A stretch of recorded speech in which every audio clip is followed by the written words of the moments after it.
머리 좀만 좀 낮춰주세요. 계속 올리는데 하나님 말씀 보셨습니다. 하나님 말씀 로마서 8장 24절부터 26절까지 말씀입니다. 하나님 말씀은 로마서 8장 24절로 26절까지 말씀, 신약성경 250페이지입니다. 신약성경 250페이지 로마서 8장 24절로 26절까지 말씀 찾으셨으면 제가 봉독하겠습니다. 우리가 소망으로 구원을 얻었음에 보이는 소망이 아니니 보는 것을 누가 바라리요? 만일 우리가 보지 못하는 것을 바라면 참음으로 기다리지니라. 이와 같이 성령도 우리의 연약함을 도우시나니 우리는 마땅히 기도할 바를 알지 못하나 오직 성령이 말할 수 없는 탄식으로 우리를 위하여 친히 간구하시느니라. 아멘. 이 시간은 철로육정 46번째 강의가 되겠습니다. 의심의 성과 절망의 거인을 보도록 하겠습니다. 현재 교재 263페이지입니다. 의심의 성과 절망의 거인. 여러분들 찾으셨으면 제가 철로육정 본문을 낭독해 드리도록 하겠습니다. 크리스찬과 소망은 모든 힘을 다하였지만 그 밤에 그들이 넘어온 층계식 계단까지 갈 수 없었다. 따라서 마침내 조그마한 피난처 아래서 날이 새기까지 앉아 있었다. 그러나 피곤했기 때문에 잠에 빠지고 말았다. 그들이 누워 자고 있는 곳에서 멀지 않은 곳에 의심의 성이라 부르는 성이 있었고 그 성의 주인은 절망의 거인이었다. 두 순례자는 지금 절망의 거인의 땅에서 자고 있었다. 절망의 거인은 일찍 일어나 자신의 땅을 돌아보다가 자신의 땅에서 자고 있는 크리스찬과 소망을 붙잡았다. 거인은 거칠고 난폭한 목소리로 두 순례자에게 일어나라고 명령하였다. 그리고 그들이 어디서 왔으며 자신의 땅에서 무엇을 하고 있는지를 물었다. 두 사람은 거인에게 자신들은 순례자이며 길을 잃었다고 대답하였다. 그러자 거인은 너희는 나의 땅을 침범하여 짓밟았고 누워 잤기 때문에 나와 같이 가야겠다라고 말하였다. 거인은 그들보다 힘이 셌기 때문에 두 순례자는 거인에게 끌려갔다. 두 순례자는 아무 말도 할 수 없었다. 왜냐하면 잘못이 자신들에게 있다는 것을 알고 있기 때문이었다. 거인은 두 순례자를 자신의 앞에 가게 하였고 그들을 자신의 성의 매우 어두운 지하 감옥에 가두었다. 두 순례자는 감옥의 어두운 것과 악취를 견딜 수 없었다. 이곳에서 두 순례자는 수요일 아침에서 토요일 밤까지 한 조각의 빵, 한 방울의 물, 한 줄기 빛과 어떻게 해야 할지 물어볼 어떤 사람도 없이 누워 있어야 했다. 친구나 아는 사람으로부터 격리되었다는 것이 최악의 상황이었다. 감옥에서 크리스찬은 배로 슬펐다. 왜냐하면 자신의 잘못된 조언으로 인하여 이러한 공경에 빠졌기 때문이다. 우리가 이제 철로육정에 지난 시간에 이어서 우리가 의심의 성과 절망의 거인을 살펴보게 됩니다. 지난 시간에 우리가 살펴봤던 것은 이 크리스찬과 소망이 순례의 길을 걸어가다가 그 하나님의 그 은혜의 풍요함을 맛보고 그 은혜의 풍요함이 단절되어진 상황에서 이 자갈밭과 같이 마치 아골골짝 같은 거죠. 그 신앙생활의 빡빡함과 어려움과 고난과 힘듦이라고 하는 그 상태를 만났을 때 우리가 자꾸 이렇게 편리함을 선택하게 되는 것이 가져다주는 그 어려움이 어떻게 우리들에게 찾아오는가를 우리들에게 잘 보여주고 있습니다. 지난 시간에 우리가 살펴봤던 부분이 무엇입니까? 부흥이라고 하는 하나님의 엄청난 은혜. 여러분들, 우리가 부흥이라고 하는 것은 교회적으로나 국가적으로도 올 수 있지만 한 개인적으로도 올 수 있다 그랬죠. 특히 우리나라가 신비주의에 심취하게 되어지는 가장 중요한 원인 중 하나는 무엇이냐면 우리나라가 1907년 평양 대부흥이 있고 난 이후에 교회 안에는 하나님의 성령의 강력한 부어주심에 관한 이 열망 같은 것이 다른 나라보다 유난히 강합니다. 이게 우리나라가 가지고 있는 다른 교회하고 다른 영적 풍토입니다. 다른 나라 같은 경우에는 특히 일본 같은 경우에는 부흥이라는 것을 거의 모르는 상태에서 지금 일본이라는 나라는 그냥 교회가 그렇게 성장했습니다. 그러다 보니까 일본 교회는 0.3%밖에 되지 않는 만큼 그만큼 교인들의 숫자가 굉장히 적어요. 그런데 우리나라는 1907년 평양 대부흥이 일어난 이후에 한국 교회 안에 교인들의 숫자가 기하급수적으로 늘어나기 시작했습니다. 그런데 6.25 동란이 터지고 난 이후에 교회의 영적 구도가 바뀌어버리고 말았죠. 왜냐하면 1945년 이전에 2차 세계대전이 끝나기 그 이전에 일제시대에 있으면서 우리의 많은 그 신앙의 선배들 중에서 정말 올곧게 신앙생활하는 사람들이 일제히 신사참배 문제 때문에 순교당해서 돌아가신 분들이 많지 않습니까? 1차적으로 그렇게 돌아가시고, 또 5년 후에 1950년에 6.25 동란이 일어나면서 또 이 인민군들에 의해서 많은 정말 독실한 신앙의 선배들이 아주 끔찍하게 살해당해서 세상을 떠났습니다. 그러니까 목사님들만 세상에 떠난 것이 아니라 정말 신앙이 독실한 크리스찬들까지도 여러분 막 예배당에다 가둬놓고 불을 싸질러서 다 한꺼번에 다 죽이고 막 그러지 않았습니까? 그러다 보니까 신앙의 전수에 맥이 끊어져 버리는 현상이 나타나는 것 같아요. 제가 봤을 때. 근데 교회 전체에는 어떤 풍토가 있어요? 그러는 가운데서도요, 부흥이라고 하는 것에 대한 이 잔상이 교회 안에 굉장히 많이 있습니다. 부흥이라고 하는 이 잔상 때문에 교회 안에는 어떤 운동이 일어났냐 하면, 그러면서 1974년도에 빌리그레암 전도 집회가 우리나라를 아주 휩쓸었죠. 그래서 빌리그레암 전도 집회가 일어나면서 빌리그레암 전도 집회가 74년 이전에도 전도 집회가 있었습니다. 강력하게 이 전도 집회가 일어나면서 한국 교회의 어떤 스타일이 바뀌는데 부흥의 스타일로 바뀌어버린 거예요. 그 이전에는 다 사경의 스타일이었는데 그 이후로는 교회가 막 부흥의 스타일이 돼버린 거죠. 부흥의 스타일과 아울러서 은사운동이 그 조영기 목사님이 목회를 하시는 여의도 순복음교회 통해서 은사운동이 한국교회의 하나의 어떤 센세이션을 일으키기 시작했습니다. 그러니까 여러분, 우리나라의 이 영적 풍토를 보게 되면은 우리나라는 참으로 이 은사주의 운동이나 신비주의 운동이 들어오기 참 너무 좋은 조건을 갖춘 것이 아닌가라는 그런 생각이 좀 들어요. 좀 안타까움이 없지 않아 있습니다. 그래서 한국교회의 영적 풍토가 이 부흥운동 이후에 신비주의 운동으로 다 바뀌어버리고 말았어요. 근데 여러분, 말씀대로 사는 운동으로 가야 되는데 말씀대로 사는 운동이 아니라 어떤 운동으로 바뀌어버렸어요? 체험 운동으로 바뀌어버린 거예요. 신비적 체험 운동으로.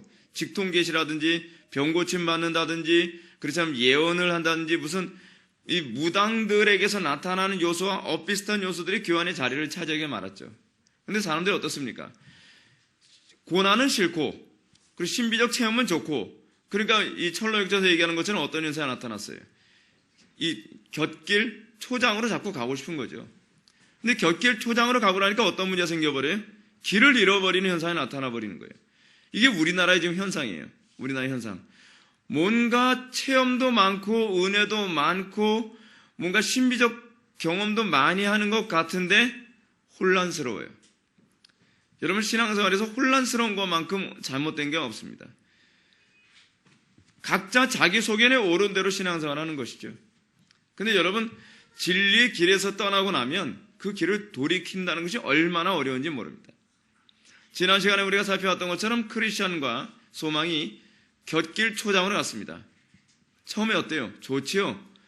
여러분, 이 순례의 길과 그 순례의 길을 타협하는 그 곁길로 가는 것의 차이가 무엇이냐면, 여러분, 타협 안 하면은 처음에 어떻습니까? 극심한 고통이 옵니다. 위협이 옵니다. 어려움이 옵니다. 괴로움이 옵니다. 처음은 힘든데 시간이 갈수록 결국은 어때요? 평탄한 게 그게 신앙의 길입니다. 근데 세상 길은 어떠냐 하면 처음에는 편하고 처음에는 순조롭고 처음에는 모든 것이 형통하는 것 같은데 나중에 어떻게 해요? 극심한 어려움 가운데 가게 돼 있어요. 그러니까 저는 여러분들이 신앙생활하면서 항상 내가 나침반과 그리고 지도를 가지고 있는가를 항상 여러분들이 좀 점검할 수 있었으면 좋겠습니다. 여러분, 나침반과 지도 했을 때 여러분, 우리 신앙생활에서 뭐를 나침반으로 우리가 비유할 수 있겠습니까? 나침반이요. 성령님의 역사 아시죠? 성령님의 역사. 그리고 뭐가 지도겠어요? 성경이 지도죠. 성경이 지도예요. 성경을 가지고서 우리가 성경을 바르게 인식하고 성경을 가지고 바른 길을 가려면 성령의 조명이 없이는 우리는 성경을 바르게 볼 수가 없죠. 그러니까 오늘날 이 시대의 교회가 뭐예요? 나침반만 가지고서 좋은 신앙이다라고 우쭐대는 사람이 있는가 하면 성경책만 가지고서, 그러니까 교리만을 가지고서 좋은 신앙이라고 우쭐대어지는 이런 신앙을 하고 있어요. 여러분, 나침반만 가지고 있으면 어느 쪽밖에는 못 갑니까? 북쪽밖에는 갈 줄 몰라요. 그렇죠? 북쪽밖에는 방향을 알지 못한단 말이에요. 지도만 있으면 어떻습니까? 어느 쪽이 북쪽인지 알지 못하니까 나름대로 지도 따라간다고 열심히 따라가는데 암초부딪히는 게 이게 잘못된 교리의 신앙의 문제예요. 그러니까 여러분, 어떤 면에서는 그렇습니다. 지도만 가지고서 항해를 하는 사람이나 나침반만 가지고서 항해를 하는 신앙이나 두 가지 가지고 있는 공통점이 있습니다. 뭐냐면 둘 다 확신이 있다는 거예요. 그릇된 확신. 어떤 확신이 있어요? 내가 지도 가지고 있기 때문에 나는 올바른 길을 간다고 하는 확신을 가지고 있고, 나는 나침반을 가지고 있기 때문에 나는 올바른 길을 가고 있다는 확신을 가지고 있어요. 그래서 양쪽이 가지고 있는 또 다른 특징인데 뭐냐면 나름대로 열심히 있어요. 여러분, 바리새인들의 문제가 뭐라 했죠? 하나님께 열심히 있으나 뭘 줬지 않아요? 지식을 줬지 않는다 그랬죠. 지식을 줬지 않으니까 어떤 문제가 발생한다고 그래요? 그들이 하나님께 어떤 현상이 나타나는가? 자기 의를 위해서, 자기 의를 이루기 위해서 하나님의 명령을 어떻게 해요? 억지로 거슬리는 현상까지 나타나는 거예요. 왜 그런지 아세요? 자기 확신을 가지고 있는 사람의 특징이에요. 자기 확신. 그릇된 자기 확신에 빠진 사람은 로마서 10장에서 얘기하는 것처럼 하나님께 열심히 있지만 올바른 열심이 아니다 보니까 자기 의를 세우려고 힘써 하나님의 의를 복종하지 않는 더 강팍함이 여기서 나타나요. 그러니까 여러분, 여러분들의 확신이 있어야만 합니다. 확신이 없어야 된다는 얘기 아니에요. 근데 여러분들의 확신은 자기 확신이 돼서는 안 된다는 얘기예요. 어떤 확신이어야 돼요? 성령에 의한 성령이 말씀을 조명해 주시는 것에 의한 확신이어야 돼요. 그러니까 지성에 의한 확신도 잘못된 확신이고 직관에 의한 확신도 잘못된 확신이에요. 여러분, 발트주의를 두 가지로 나눈다 그랬죠. 칼 바르트 신앙을요. 하나는 뭐라 했어요? 이성적 발트주의가 있다 그랬고, 또 하나는 뭐라 했어요? 직관적 발트주의가 있다 그랬어요. 근데 직관적 발트주의를 직관적 발트주의의 대표적인 교회를 어떤 교회라고 얘기를 해요? 전에 김영기 교수님이요. 오순주의 교단들의 저 신비주의 운동들, 그렇지 않으면 신사도 운동하는 사람들, 그 사람들이 전형적인 직관적 발트주의자라고 그랬죠. 그런데 또 하나, 이성적 발트주의자들이 어떤 사람들입니까? 성경을 신학적으로 보는데 문제는 뭐냐면 성령의 조명이 없이 자기가 가지고 있는 어떤 이성의 어떤 감정을 가지고 성경을 보고 있는 거예요. 근데 직관적 발트주의자들만 제가 보기엔 위험한 것이 아니에요. 어떤 면에서는 이 성령의 조명이 없이 그냥 냉랭하게 교리만을 보는 것도 굉장히 위험한 신앙이라고 저는 보는 것이죠. 그러니까 여러분들이 확신을 갖긴 갖되 여러분들의 확신이 항상 어디서 출발해야 되냐 하면 하나님의 말씀에 대한 분명한 정확한 교리가 성령의 조명에 의해서 내 심령에 각인되어지는 과정을 거쳐야 돼요. 그 믿음이 아니면은 여러분들은 나침반 하나만 가지고서 길을 잃어버리는 사람이나 그렇지 않으면 지도만 가지고 길을 잃어버리는 사람하고 똑같아요. 그러니까 여러분, 어떤 사람이 예수 믿기 힘듭니까? 나침반 가지고 있는 사람이나 지도만 가지고 있는 사람들이 제일 예수 믿기 힘들어요. 안 믿는 사람들은 오히려 예수 믿기 참 쉬워요. 안 믿는 사람들에게 제가 복음을 전해보면 항상 그 사람들은 인정을 해요. 자기가 믿음이 없다는 걸 인정하고 자기 자신에게 있어서 정말 신이 필요하다는 걸 인정하는 사람들이 상당히 많아요. 적어도 이 정도까지는 이성적 설득이 가능해요. 근데 교회를 오래 다닌 사람들은요, 어떤 문제가 발생하냐면 자기가 나름대로 믿음이 있다고 생각해요. 거짓된 확신에 빠지는 경우가 많이 있어요. 그 이유가 뭐냐면 자기가 교리를 가지고 있다는 것과 자기가 어떤 체험을 했다는 거예요. 근데 문제가 뭐냐면 이 교리가 체험과 관련이 없고 이 체험이 교리와 관련이 없으니 이게 문제라는 것이죠. 아무리 얘기해도 그 사람들은 고집을 피우죠. 왜요? 하나님의 의의를 모르고 자기 의의를 세우려고 힘써 하나님의 의의에 복종하지 않기 때문에 그런 거예요. 그러니까 이런 사람들 참 회개하기 힘듭니다. 회개하지 않아요. 참 회개하지 않습니다. 그러니까 여러분들이 은혜 받기 전에 가장 먼저 있어야 될 일은 뭐라 했어요? 자신에 대한 확신이 먼저 깨져야 된다 그랬죠. 자신에 대한 확신, 그게 깨지지 않으면 내가 신앙생활 잘하고 있다고 생각하는데 여러분 회개할 게 뭐가 있겠습니까? 근데 여러분 진짜 믿음이 들어가고 나면 어떤 현상이 나타나냐면 자신에 대한 확신이 없어지고 하나님께 대한 확신이 생겨요. 이게 무슨 얘기냐면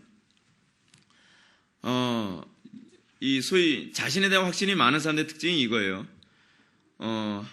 하나님 말씀을 들으면서도 난 별로 회개할 게 없는 사람인 것처럼 설교를 들어요.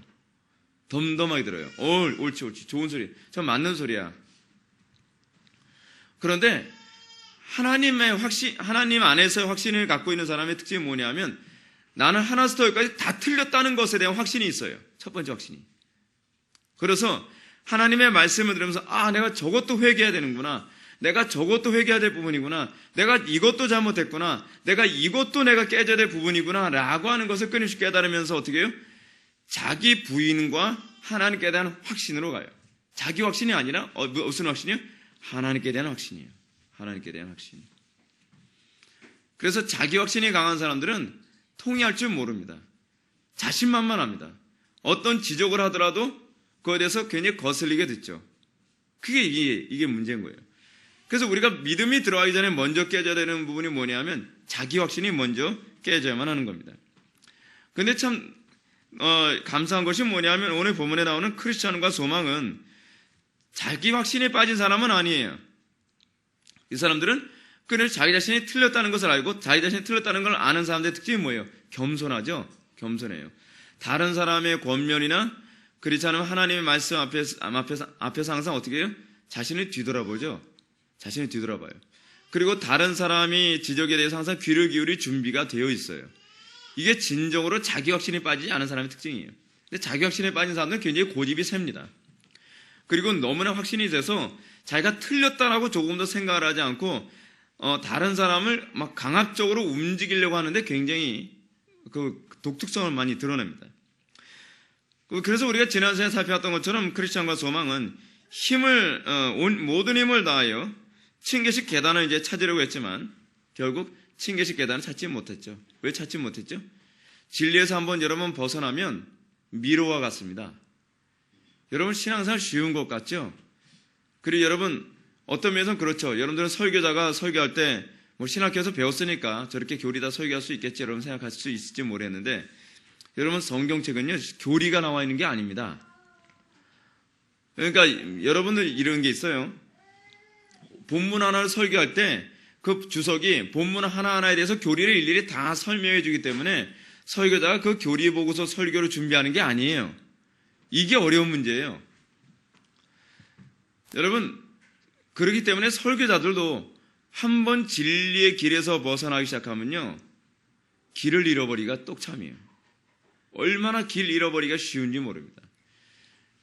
여러분 상당수의 많은 교회들이 뭐 트레스티아스다, 알파다, 뭐 관상기도다, 뭐다 이상한 거에 빠지고 있는 것에 관해서 여러분 이상하게 생각하죠? 이상할 거 없어요.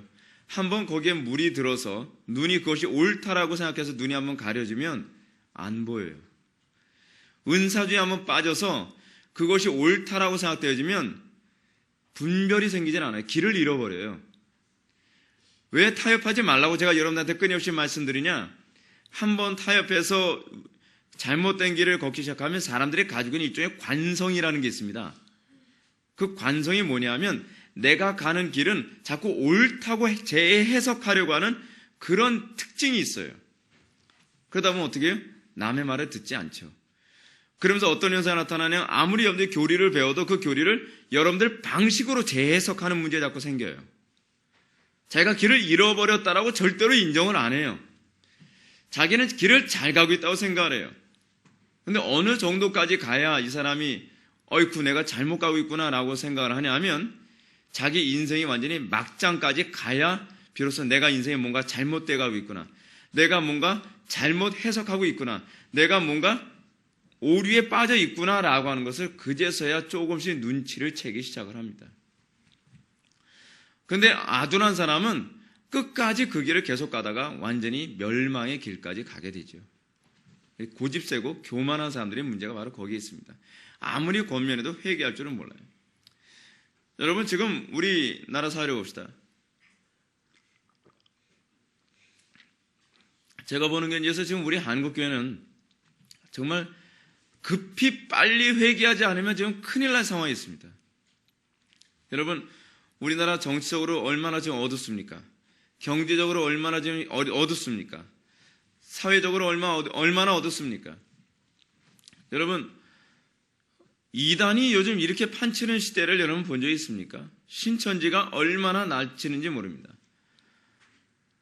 우리 교회 그 편지함에도 신천지 무슨 뭐 전도용지 같은 거 자꾸 꽂아놓고 하는데, 그거 보면 이만희 씨가 전 세계로 돌아다니면서 자기 교파의 그 확장을 하는데 대단합니다. 대단해요. 신천지 그렇죠. 지금 이슬람 공격해 들어온다 그러죠. 얼마 전에 문자가 하나 왔습니다. 카톡으로요. 옛날에 저희 교회 다니던 분인데 그분이 저한테 이슬람의 횡포에 관해서 문자를 하나 띄웠어요. 근데 그 문자가 뭐냐면 사진을 하나 동봉해서 같이 보냈는데 어떤 그 이슬람 교도인지 그러니까 그 아랍 쪽에 있는 사람인지 어떤 사람인지 모르겠는데 그쪽 사람이겠죠. 이슬람 그 문화권 안에 있으니까 그 일이 가능했을 거라고 생각하는데 성경을 읽었다는 이유 하나만으로 붙잡혀서 손을 회를 떠버렸어요. 얼마나 끔찍한지 몰라요. 이 손가락 마디마디 하나하나를요 거의 한 3mm 간격으로 다 회를 떠버린 거예요. 제가 우리 지체장한테 아무한테도 안 보냈어요. 너무 끔찍해서 저도 다시 보내기 위해서 클릭하는 것도 싫고 다시 보고 싶지도 않아서 다른 지체한테 보여주고 싶지도 않아서 제가 보내진 않았어요. 여러분 이슬람이 얼마나 끔찍한지 아십니까? 이슬람이 가지고 있는 종교적인 그건요, 이건 도대체 이거 악마가 아니어서는 불가능한 짓을 해요. 그런데 지금 여러분 우리가 살고 있는 이 시대가 지금 어떻습니까? 이슬람이 지금 2020년 안에 대한민국을 이슬람화 시키겠다고 돈을 퍼부어대고 있습니다. 그리고 지금 여의도 쪽에 무슨 땅굴이 발견됐다고 하면서 안보의 위협도 우리가 지금 보고 있습니다. 여러분 공산주의자들 얼마나 잔인하고 무서운지 아십니까? 옛날에 우리 어머니 살아계셨을 때도 말씀하신 거 보면 그 인민군들보다 더 잔인한 게 지방빨갱이라고 얘기합니다. 그 정도로 굉장히 잔인합니다. 제가 일일이 그것까지 다 설명은 안 하겠어요. 뿐만 아니라 지금 어떻습니까? 우리나라의 지금 이 기독교에 대한 반기독교적 정서는 얼마나 심각한 상황이 있습니까? 저도 목사지만 저도 이제는 다른 교회 어떤 목사님이다 그러면 별로 믿질 않습니다. 얼마나 도덕적으로 타락하고 얼마나 교리적으로 타락했는지 저 인격적으로 아무리 훌륭하다고 해도 믿질 않습니다. 왜냐하면 교리적으로 타락한 건 인격적으로 타락한 것보다 더 심각한 문제거든요.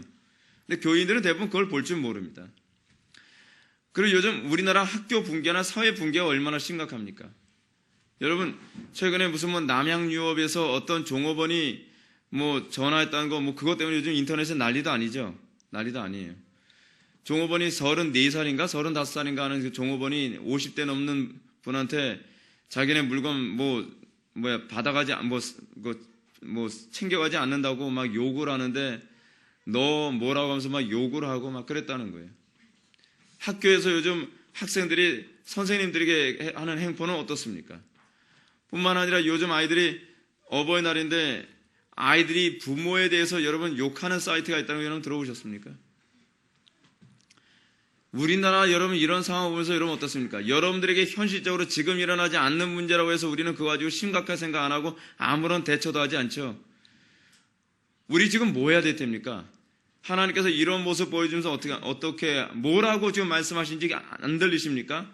아, 사태가 심각하구나. 어떻게든지 살궁리하자. 그 얘기가 아닙니다. 회개하라는 얘기입니다. 회개하라는 얘기예요. 구체적으로 내가 하나님 앞에 바로 서지 못한 거 회개해야 될 문제고 구체적으로 내가 하나님께 어떻게 헌신할 것인가를 여러분들이 회개해야 될 문제입니다. 근데 우리는 뭘 어떻게 회개해야 될지조차도 아무것도 생각하지 않고 아무리 이런 경고를 들러도 달라지는 게 없습니다. 그게 이스라엘의 모습이었어요, 과거에. 회개하지 않고 큰일 났거나 하는 것이 도대체 무슨 도움이 있습니까? 그건 믿음이 없어도 얼마나 할 수 있는 얘기예요. 궁극적으로 우리에게 믿음이 있고 우리가 그런 하나님의 경고에 대해서 실제로 귀를 기울인다면 그러면 하나님 내가 어떻게 하길 원하십니까? 이사야가 어떻게 반응했습니까? 내가 어떻게 하길 원하십니까? 나를 보내주십시오. 내가 하나님께 내가 있는 이 자리에서 어떻게 쓰임받을까? 내가 어떻게 헌신할까? 우리가 그런 고민해야 되는 것 아니겠습니까? 우리 교회 안에서도 우리 교회가 빨리 부흥하고 빠르게 하나님께 영광 돌리기 위해서 과연 내가 있는 자리에서 어떻게 헌신해야 될 것인가에 관해서 좀 더 우리가 심각하게 고민하고 동일한 문제가 발생하지 않게 하기 위해서 더욱더 치밀하게 내가 회개해야 될 부분이 무엇인지에 관해서 우리가 생각해 봐야 될 때가 아닙니까? 지금 제가 지금 작금의 이 현실을 바라보면서 제가 요즘 피가 바짝바짝 마릅니다. 제가요. 어떻게 해야 될까? 내가 뭘 어떻게 헌신하기를 원하시는가? 내가 어떻게 몸을 던져야 될 것인가에 관해서 얼마나 고민이 자꾸 되는지 모릅니다. 여러분, 지금 이 시대가 지금 영적으로 너무나 잠들어 있습니다. 길을 온통 다 잃어버렸습니다. WCC 운동이 지금 얼마나 심각한 문제에 있습니까? 종교 통합 운동이 심각한 상황이 있죠. 여러분들 한번 마태복음 24장 한번 좀 펴보십시오. 여러분들 지금 사는 시대가 어느 시점인가를 아주 지금 잘 보여주는 부분이 있습니다. 마태복음 24장에 뭐라 했죠? 소묵시록이라 했죠. 소묵시록. 마지막 때에 관해서 예수님께서 경고하셨던 부분이 여기 나옵니다. 24장 15절을 보면 그러므로 너희가 선지자 다니엘이 말한 바 멸망이 가장한 것이 거룩한 곳에 선 것을 보거든 읽는 자는 깨달을진저 그때 유대인 자들은 어떻게 해요?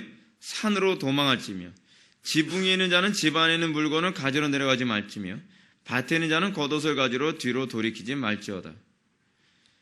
지금 이 시점은요, 어떤 시점을 얘기하냐면 인자가, 그러니까 예수님께서 재림하시기 바로 그 전쯤에 있을 가장 마지막에 있을 상황에 관해서 얘기하는 겁니다. 그 이전은 어떻게 해요? 뭐 첫째 기근과 지진과 난리와 소문이 있어도 이건 시작이지 아직 뭐 출발도 안 한 거다. 그렇게 말씀하시고 있어요. 여러분 6절을 보시게 되면 난리와 난리 소문을 듣겠으나 너희는 상가 두려워하지 말라. 이런 일이 있어야 돼. 아직 끝은 아니니라. 민족이 민족을 나라가 나라를 대적하여 일어나겠고 곳곳에 기근과 지진이 있으리니 이 모든 것은 재난의 시작이라. 과거는 재난의 시작이었어요. 근데 지금은 재난의 시작이 아니에요. 지금은 정점의 마지막 시점이라는 것을 여기서 보여주고 있어요. 뭐예요? 멸망에 가증한 것이라는 얘기가 나오고 있잖아요. 멸망에 가증한 것이 거룩한 곳에 선 것을 보거든 했을 때 그래서 멸망에 가증한 것이라는 것은 일종의 수거인데 어떤 수거냐면 이방신들을 가르치는 표현이에요. 이방신들을 가르치는 표현. 근데 이방신들이 지금 어디 있는 거예요? 거룩한 곳에 있어요. 거룩한 곳에 있다는 것이 뭐예요? 성전 안에 있다는 거잖아요. 성전 안에. WCC 운동 얘기하는 거예요. 이거요. 이거는 너무나 명확해요. 종교 통합 운동을 얘기하는 거예요. 모든 종교가 하나로 통합되어지는 것을 지금 얘기하고 있단 말이에요. 멸망에 가증한 것. 그러니까 이 이방신들, 그것들이 서서는 안 되는 곳, 그곳에 지금 서게 되는 거예요. 여러분, WCC 종교 통합이 얼마 안 남았다는 거 여러분 알지 않습니까? 여러분, 종교 통합 되면 그 다음서부터 남는 것은 뭔지 아십니까? 오직 믿음으로만 구원받고 기독교에만 구원이 있다고 하는 사람들은 핍박의 대상이에요. 이제는 도망갈 곳도 없어요. 여러분 아십니까? 옛날같이 도망 다니고 그런 건 지금 꿈도 못 꿔요. 여러분들 걸어 다니기만 해도 여러분 CCTV에 하루에도 여러분 몇 번씩 촬영되는지 아십니까? 전 세계에서 가장 어떤 면에서는 통제를 하려고 마음먹으면 가장 통제하기 쉬운 나라가 우리나라란 말이에요. 우리나라는 카메라가 없는 곳이 거의 없어요. CC 카메라가요. 그럼 여러분 지금 우리가 이 시점에서 우리 대한민국이 과연 어떻게 서야 되는가에 관해서 생각해야 되지 않겠습니까? 저는 지금 계속적으로 고민한 것이 이거예요. 여러분들도 같은 마음으로 좀 기도하고 있는지 모르겠는데 우리 회복의 교회가 한국교회 좀 복의 근원되게 해주십시오라고 제가 그렇게 계속 기도하고 있어요. 그리고 한국교회가 이 대한민국 교회가 이 대한민국을 복음화시키고 변화시켜서 이 마지막 때 멸망에 가증한 것이 거룩한 곳에 서는 그 상황에서도 복의 근원의 역할을 감당하는 그런 나라가 되게 해달라고 그렇게 기도하고 있어요. 근데 지금 현재 상황은 어때요? 이슬람이 지금 대한민국을 지금 점령하려 들어요. 곳곳에 무슨 동성애자, 합법하다, 뭐다. 이게 지금 계속 들먹거려요. 그런데 우리는 아무것도 대책도 없잖아요. 우리는 한숨만 내세우잖아요. 헌신할 마음은 추워도 없잖아요. 희생할 마음도 추워도 없잖아요. 그럼 어떻게 할 거예요, 그럼? 희생할 생각도 안 해요. 전도도 안 해요. 헌신하려고 들지도 않아요. 한숨만 쉬어요. 믿음은 지키겠다 그래요. 천국은 가야겠으니까. 그렇게 되냔 말이에요, 지금. 성경이 우리들에게 명령하는 게 뭐냐는 거예요. 희생하고 헌신하고 이전에 내가 잘못한 것을 이제는 좀 완전히 돌이켜서 새로운 삶으로 헌신해라. 우리들에게 그 요구하고 있는 거 아니에요? 근데 그것도 안 하잖아요. 그것도. 지금 여기서 뭐라고 얘기했습니까? 멸망에 가증한 것이 거룩한 것을 선 것을 보거든. 지금 어떻게 하라는 거예요? 하나님께서 좀 보여주고 계시잖아요. 지금요. 그때 유대에 있는 자들은 어떻게 산으로 도망했지. 기도해야 된다는 거 아니에요? 산이라고 하는 것은 유대 사회에는 항상 기도를 상징하는 그런 의미 아닙니까? 근데 기도를 더 많이 했는데 기도도 안 해요. 지붕에 있는 자들은 집에 있는 물건을 가지러 내려가지 말지니, 지붕도 일종의 기도처거든요. 근데 여기서 물건을 가지러 내려가지 말지니라고 하는 것은 롯의 처와 같이 되지 말라고 하는 경고이기도 해요. 세상 뒤돌아보지 말아요. 세상 뒤돌아보지 마라. 그 밭에 있는 자는 겉옷을 가지러 뒤로 돌이키지 말지니, 뭐예요? 과거의 죄악에서 완전히 떠나라, 그 얘기 아닙니까? 근데 우리 지금 그렇게 안 하고 있잖아요, 지금. 경고를 들으면서 아이고 큰일 났네, 아이고 큰일 났네, 답답하네, 뭐하네, 그렇게만 했지. 우리는 내가 지금 어떻게 하나님께 불같이 헌신되어진가, 그 부분이 안 하잖아요. 정말 여러분 불같이 헌신될 생각을 해야 되거든요. 불같이 헌신될 생각. 하나님 앞에 내가 하나님 나라 확장에 조금이라도 장애가 되는 것이 있다면, 소위 내 손목을 자르듯이, 내 발목을 자르듯이 우리 단호한 태도로 우리가 정말 하나님 나라에 헌신될 생각을 해야 된단 말이에요. 지금 정말 여러분 한국교회에서 개혁주의 노선에 있는 교회가 센세이션을 일으키는 교회는 없습니다. 전 세계 어떤 교회도 없습니다. 근데 저는 그런 욕심이 있어요. 우리 교회가 그런 센세이션을 일으키는, 그래서 한국교회 영적 판도를 완전히 뒤집는 그런 교회가 되길 좀 바라요. 근데 그게 문제는 뭐냐면 제 혼자서 안 된다는 거예요. 저 혼자서.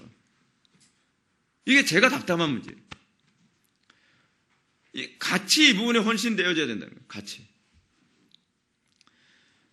지금 제가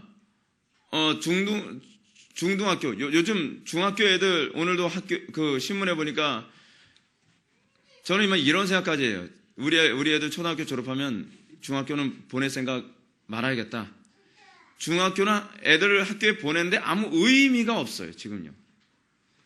어느 정도냐면 강북과 강남의 차이가 굉장히 크다는데, 강남은 굉장히 학구열이 강하니까 좀 그건 별로 없는데, 강북 쪽 아이들은요, 기자가 취재를 갔더니 모든 반 아이들이 한 대여섯 명 아이들은 대부분 엎드려 자고 있고, 그런 나머지 한 반 정도 된 애들은 앞뒤 애들 서로 뒤돌아서 얘기하고 있다고 그래요. 수업 시간에요. 그리고 또 어떤 애는 반듯하게 앉아있는 애들이 있는데, 반듯하게 앉아있는 애들은 핸드폰 가지고 게임하거나 카톡으로 문자 날리고 있더라는 거예요. 그럼 그 중에서 제대로 공부하는 애가 있더냐? 거의 없다는 거예요.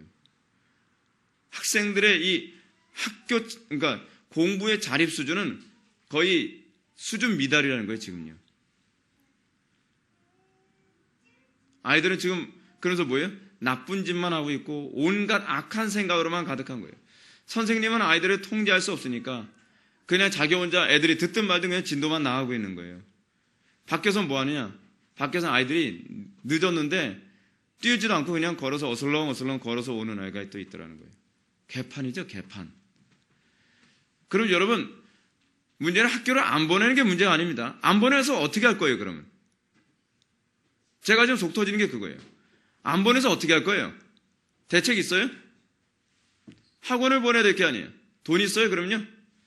중학교 교육이야 학교에서 의무 교육이니까 나라에서 돈을 대주니 뭐 돈 별로 안 들여도 애들을 학교 보낼 수 있겠지만, 우리는 돈도 없잖아요. 그럼 어떻게 할 거예요? 대책을 마련해야죠. 지금부터 대책을 마련해야죠. 우리 교회에서요. 근데 그게 목사 혼자서 되냔 말이에요, 그게. 그래서 제가 미칠 것 같다는 거예요, 지금. 나라는 점점 힘들어져가고 어두워져가고 그러는데, 도대체 이걸 목사 혼자서 어떻게 할 수도 없는 문제고, 대책도 없고, 나라가 심각하다라는 탄식만 할 줄 알았지, 아무도 그것에 헌신할 만한 뾰족한 수도 없고. 여러분, 우리는요, 그리스도인이 불신자와 다른 것이 뭐냐면 문제가 있으면 문제를 해결하기 위한 구체적 대안과 준비와 기도와 헌신이 있는 사람들이라는 거예요. 준비해야 돼요. 여러분 지금. 준비하지 않으면 이 나라는 불신자들에 의해서 존재하는 나라가 아니에요. 어느 때든지 세상은 항상 어두웠어요. 근데 기독교인들이 세상 사람들과 다른 것이 뭐냐면 그리스도인들은 탄식만 한 사람이 아니라 아주 대책을 세우기 위해서 적극적으로 자기 자신을 희생할 줄 아는 사람들이었다는 거예요. 적극적인 헌신과 희생을 통해서 안 믿는 사람들이 따라오는 거거든요. 그래서 세상이 달라지는 거예요. 그래서 기독교인들은 게으를 수가 없는 거예요. 그래서 기독교인들은 헌신적일 수밖에 없는 거예요. 무슨 얘기하다가 지금 이쪽으로 왔는지 모르겠는데, 여기서 이 크리스찬과 소망이 곁길 초원, 샛길 초원으로 이제 빠져나갔었습니다. 근데 도무지 다시 원상복귀를 할 수 없었어요. 그래서 그들이 피곤했기 때문에 잠에 빠지고 말았다라고 얘기합니다. 자, 여러분들 교재로 오늘 얘기합시다. 여러분들 교재 264페이지 첫 번째 패러그래프 한번 보시기 바랍니다. 가운데 패러그래프예요. 두 순례자는 잘못된 길에서 시온의 길로 돌아가기까지 간절한 기도와 울부짖는 기도로 용서와 하나님의 도우심을 간구해야 했다. 여러분 지금 아주 중요한 얘기를 우리에게 해주고 있습니다. 그것이 뭐냐면 여러분 진리의 길에서 벗어났을 때 여러분들이 진리의 길로 다시 돌아오는 문제는 여러분들이 이성만을 가지고서 돌아올 수 있는 건 아니라는 걸 아셔야만 합니다. 이 사람들이 길을 찾지 못했다라고 표현한 이 표현은 무슨 표현이냐면 여러분 예를 들어서 이렇습니다. 어떤 아이가 진리에서 벗어나서 학교에서 뭐 일진이다 뭐다 해가지고서 맨날 주먹 싸움이나 하고 돌아다녔던 애가 있다고 합시다. 근데 하나님의 말씀이 무엇인지 알고 깨달아서 애가 다시 진리의 길로 다시 돌아오려고 합니다. 여러분 진리의 길로 돌아오려고 한다고 해서 돌아와집니까? 내가 안다고 해서 그렇게 되어집니까? 안 되죠. 주변에서 가만히 놔둬요? 가만히 안 놔둔단 말이에요. 환경이 끊임없이 우리들로 하여금 진리로 돌아오지 못하도록 막죠. 육체 소욕도 막죠. 끊임없이 우리들로 하여금 이 완악한 세상이 진리 길로 돌아오지 못하게 만든단 말이에요. 우리가 진리 길로 돌아오는 유일한 방법은요, 하나님께 은혜 구하는 것밖에 없어요. 회개하는데 회개는요, 지식의 문제가 아니에요. 그리고 회개는 결단력의 문제가 아니에요. 회개는 은혜의 문제예요. 그래서 회개는 믿음이 없으면 못한다는 이유가 바로 거기 있는 거예요. 머리 좋은 사람이 회개를 잘하는 것도 아니고 결단력이 뛰어난 사람이 회개를 잘하는 게 아니에요. 근데 우리는 자꾸 어떻게 생각을 하죠? 아, 내가 결단력이 없나 봐요. 아니요, 믿음이 없어서 그래요. 제가 머리가 좀 나빠서 그래요. 아니요, 믿음이 없어서 그렇다니까요. 회개의 문제는 믿음의 문제예요. 회개의 문제는요. 지금 두 순례자가 잘못된 길에서 시온의 길로 돌아가기까지 간절한 기도와 울부짖는 기도로 용서 하나님께 도우심을 간구해야 했어요. 그러나 잘못된 피난처를 찾고 그곳에서 모든 영적 활동이 중단되고 말았다라고 얘기해요. 여러분 잘못된 길을 걸어가서 다시 돌아오려고 했는데 안 됐을 경우에는 어떻게 해야 됩니까? 끊임없이 기도를 통해서 다시 돌아오려고 해야 되는데 여러분 하나님께 은혜를 구하는 것이 어떻게 은혜를 구해야만 되느냐? 하나님께서 역사하실 때까지 은혜를 구해야 돼요. 근데 우리는 조금 은혜 구했다가 안 되면 어떻습니까? 여기서처럼 말이에요. 잘못된 피난처를 찾는 일이 생겨버려요. 잘못된 피난처요. 내 수단과 내 방법과 내 경험이라고 하는 잘못된 피난처를 찾게 되죠. 그래서 저는 인맥이라는 방법으로 세상적인 방법을 가지고 피난처를 찾죠. 여러분들 삶에 문제가 발생했을 때 여러분들은 진리로 돌아와야 되거든요. 근데 여러분들이 진리로 다시 돌아오려고 하면 어떻습니까? 사단이 가만히 있습니까? 내 노예였던 것을 놔주려고 하냔 말이에요. 그렇게 안 하죠. 여러분 일종의 이런 게 있죠. 어떤 사람이 알코올 중독자였습니다. 또는 어떤 사람이 게임 중독자였습니다. 또는 어떤 사람이 도박 중독자였습니다. 내가 이거 끊어야 되겠다. 이거 그만둬야겠다. 그래서 돌이킨다고 해서 쉽게 돌이켜집니까? 안 되죠. 안 돼요. 특히 중독증 같은 경우에는 어떤 현상이 나타납니까?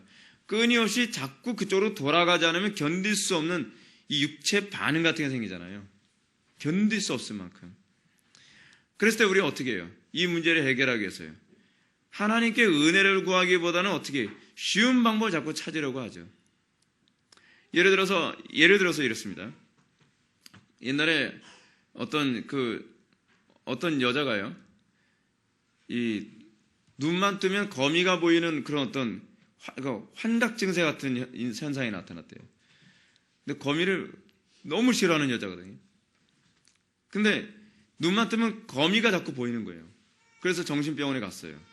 정신병원에 갔더니 정신병원에서 어떻게 하냐면 그 문제를 해결하기 위해서 최면술이라고 하는 방법을 사용했어요. 그래서 최면을 걸고 내가 하나 둘 셋 하면서 이렇게 하게 되면 당신이 이제부터는 거미가 눈앞에서 보이지 않습니다라고 했어요. 그래서 최면을 걸어서 딱 해서 거미를 안 보이게 했어요. 이 여자는 이제 비로소 거미로부터 해방됐겠죠. 거미가 보이는 일로부터. 그런데 그 다음부터 이 여자는 알코올 중독자가 됐대요. 무슨 얘기죠? 이 땅에서요, 우리의 삶 속에 나타나는 수많은 이런 문제, 진리에서 떠나서 생겨진 이런 모든 문제를 해결하는 방법은요, 다른 인위적인 방법을 사용했을 경우에는 더 심각한 문제로 야기되어지는 경우에 많다는 거예요. 우리의 유일한 피난처는 누구밖에 없죠? 예수 그리스도 한 분밖에 없으면 믿으시기 바랍니다. 이걸 우리의 삶 속에서 고백할 수 있어야 돼요. 예수 그리스도 한 분밖에 없다는 말을 자꾸 여러분 다른 식으로 생각하지 마세요. 예수 그리스도 한 분밖에 없다는 것은 진리밖에 없다는 얘기예요. 우리가 예수 그리스도 한 분밖에 없다는 얘기도 자꾸 신비적인 방식으로 자꾸 이해를 하는 사람들이 많은데 그게 아니라 하나님의 말씀으로 돌아오는 것만이 우리의 유일한 피난처라는 얘기예요. 하나님의 말씀으로 돌아오는 것만. 근데 우리는 하나님의 말씀대로 돌아오게 되면 어떻게 해요? 너무나 많은 저항과 어려움과 힘든 일이 자꾸 생기니까 어떻게 해요? 인위적인 다른 방법으로 자꾸 해결하려 들죠. 적당히 타협하거나 적당히 거래를 하죠. 내가 이만큼 내 신앙 양보할 테니까 당신도 이렇게 양보해 주쇼. 그렇게 하면서 고난 없이 믿음을 유지하는 쪽을 자꾸 하려고 하죠. 그런 사람은 죽어도 믿음 안 들어갑니다. 그런 사람은요. 신앙생활 열심히 하는 것 같은데 그런 사람들은요, 결국에는 믿음이 없는 사람으로 입증되어져요. 신앙은 그게 아니거든요. 하나님은 퓨리티예요. 하나님의 속성 자체가 퓨리티이기 때문에 그분은요, 흠과 점을 용납을 못하세요.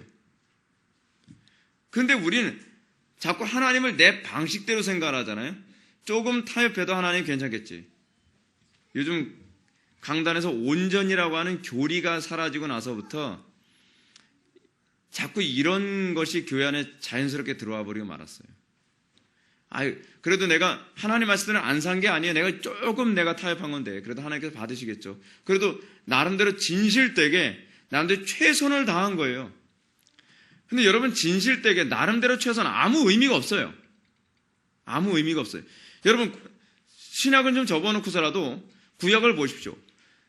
구약에서 여러분 나름대로 진실되게 양을 바쳤어요. 그런데 그 양이 나름대로 진실되고 나름대로 최선을 다해서 양을 바쳤는데 흠 있는 것 바쳤다. 용납돼요? 안 돼요? 안 돼요. 그거는 진실되다라고 하는 것은요, 한마디로 뭐냐면 주관주의예요. 주관주의. 근데 요즘 신학 안에 주관주의가 자꾸 들어오는 것 같아요. 제가 보기에. 나름대로 진실되게 신앙생활하면 하나님께서 받으실 것이다. 나름대로 최선을 다하면 하나님께서 받으실 것이다. 그 최선이 누가 정한 최선이에요? 내가 정한 최선 아닙니까? 나름대로 진실되어도 내가 정한 진실되기 아니에요? 진실되다 아니다, 최선이다 아니다라는 것은 내가 규정하지 않습니다. 그게 성경이 말하는 바예요. 그거를 내가 진실되다, 네가 정말 최선을 다했다라고 하는 것을 규정하시는 분은 누구예요? 하나님이세요. 하나님. 하나님이 그것을 진실되다라고 안 보신다고 한다면, 하나님께서 그것을 최선이라고 안 보신다고 한다면, 여러분들이 아무리 진실되다, 여러분들이 아무리 최선이다라고 얘기해봐야 하나님 앞에서 뭐예요? 심판받는 거예요. 그걸 자꾸 믿음으로 연관해서 생각하지 말라는 거예요. 근데 자꾸 신학자들 입에서 자꾸 이런 소리가 나오는 거 보니까 제가 한심한 거예요. 왜 자꾸 이런 얘기가 나오느냐? 왜 이런 얘기가 나오느냐? 신앙생활이 무엇인지에 관해서 제대로 이해하지 못하고 이걸 자꾸 학문적으로 사람들이 이해할 수 있는 영역으로 자꾸 해석을 하려고 하다 보니까 학문이 자꾸 어떻게 해요? 간음을 하는 거예요. 자꾸 회중들하고. 이 심각한 문제죠. 심각한 문제. 신앙생활에서 여러분 잘못된 피난처 찾지 마십시오. 오로지 그리스도 안에서만 안식을 누리는 것, 이것이 여러분들이 항상 선택해야 될 유일한 길입니다. 그럼 어떻게 그리스도 안에서만 안식을 누립니까? 그럼 방법이 딱 하나밖에 없어요. 기도예요, 기도. 하나님의 말씀이 이거다라고 생각한다면 우리는 어떤 일이 있어도 하나님의 말씀을 타협하지 않는 한도 내에서 기도하며 인내해야 돼요. 그리고 그 기도하며 인내하는 가운데 하나님께서 성령님을 통해 우리에게 안식을 주신다니까요. 확신을 주시고 평안을 주시고 고난하는 가운데서 인내할 수 있는 힘을 주세요. 고난하는 가운데서도 기뻐할 수 있는 힘을 주세요. 왜요? 그리스도만을 안식으로 삼으니까. 근데 우리는 그렇게 안 하잖아요. 그렇게 하지 않으면 그 믿음이 아닌 거예요. 믿음이 아닌 거예요.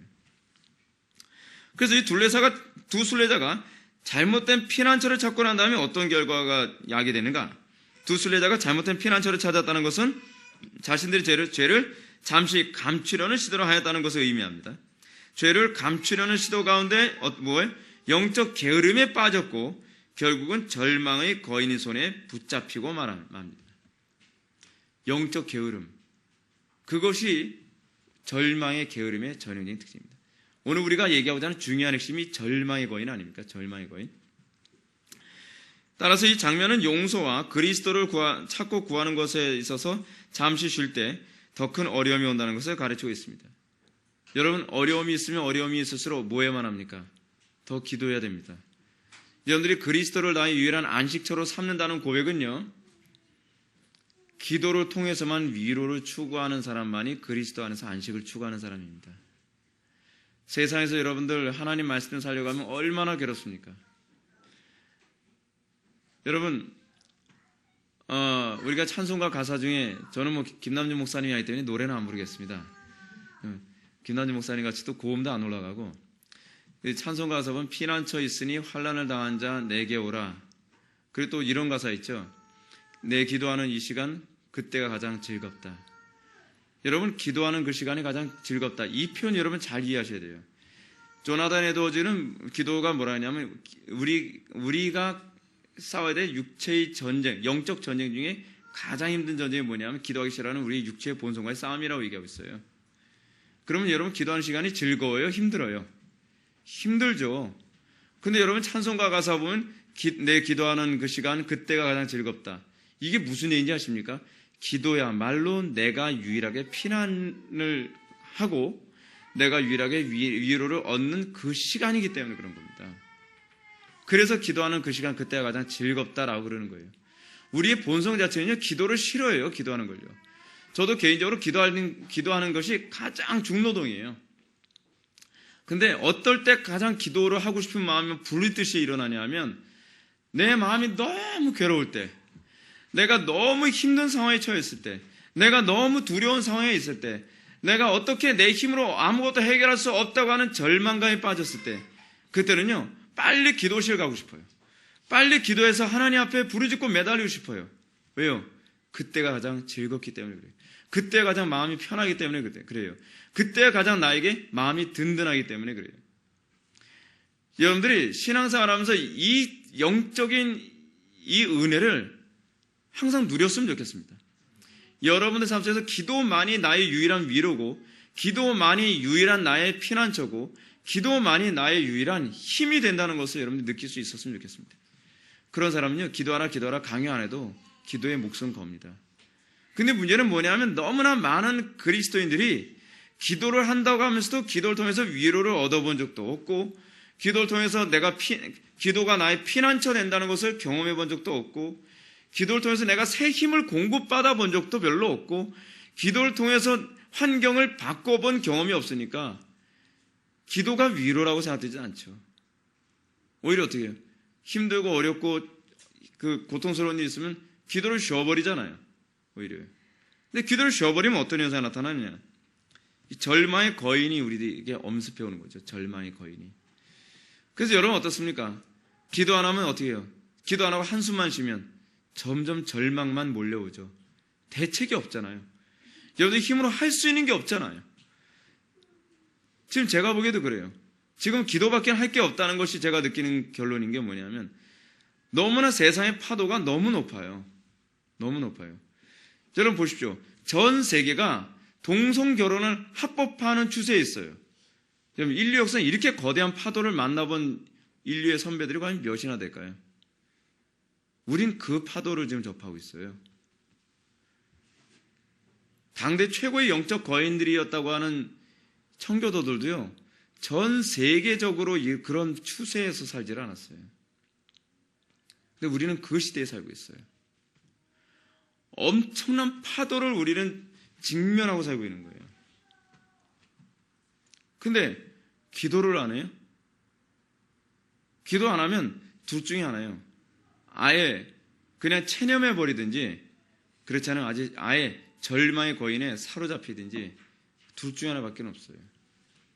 제가 신앙생활 하면서 제가 제일 정말 속 터지는 사람들이 어떤 사람이냐면, 어려움이 있으면 그냥 어려움을 어찌하든지 믿음으로 돌파해서 그 문제를 넘어가고 해결하려 드는 것이 아니라 그냥 묻어가는 거예요. 그냥 세월이 언젠가 해결해 주겠지.